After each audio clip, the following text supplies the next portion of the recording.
If the 16-year-old girl was killed. Those two cases have shown a spotlight on the treatment of rape in India, where some 40,000 cases were reported in 2016. At least 16 people have been arrested linked to those two crimes. And to talk a bit more about this latest one now, let's bring in Shreya Banerjee in New Delhi. Shreya, what more can you tell us? Well, as you mentioned, two serious incidents there in Jharkhand. In one of them, the girl is still battling for her life in hospital. In the other one, she was killed. She was abducted and raped by a group of drunk men while her parents were away at a wedding.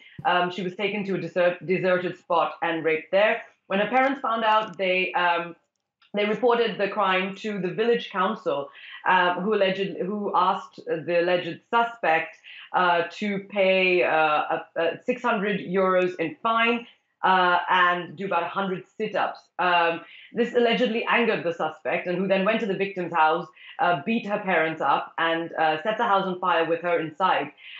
15 out of the 18 people who've been accused of this crime have been arrested. The head of the village council as well, for having meted out justice on his own and not having reported the crime to the police.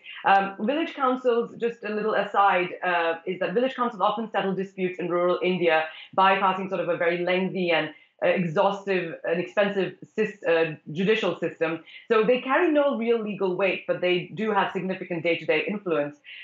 So in this case, the village council has also been sort of targeted by the police for having meted out justice on their own. The chief minister of Jharkhand in the eastern part of India has called this incident barbaric and has vowed that there will be stringent punishment. He has announced compensation in the order of about 1,200 euros for the victim's family. Shreya, of course, these horrific incidents come as India on a national level is doing a lot of soul searching about the amount of sexual violence in the country. Yes, indeed. So this comes in the wake of several rape incidents being reported over the past month or so. One in particular that really shocked people and brought people to the streets was the gang rape and murder of an 8-year-old in Jammu and Kashmir. In the wake of that attack, India, the headlines of all Indian newspapers have been dominated by crimes against women, including several rapes. Indian authorities have been under immense pressure to react. And in the wake of the gang rape of the 8-year-old, Prime Minister Narendra Modi did approve the death penalty for those who rape girls under 12, and he's also raised the minimum sentences for the rape cases of women and girls under 16. But activists are still sort of wondering if this harsher punishment can act as a deterrent, and sometimes can even backfire, especially in India, because the number of cases of rape that actually end in conviction are about 25%. So, and there are still glaring gaps in the enforcement of these policies. The cases are frequently mishandled.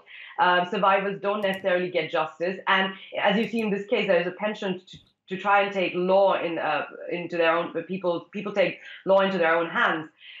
So activists want to focus on strengthening existing laws and ensuring speedy trials and safety of victims and witnesses, and want there to be a greater emphasis on changing India's patriarchal culture to create greater awareness about crimes against women.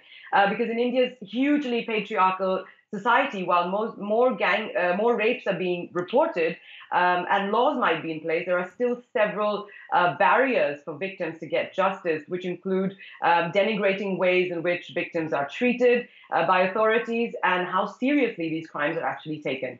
Shreya, thank you for that. Shreya Banerjee there reporting for us from New Delhi.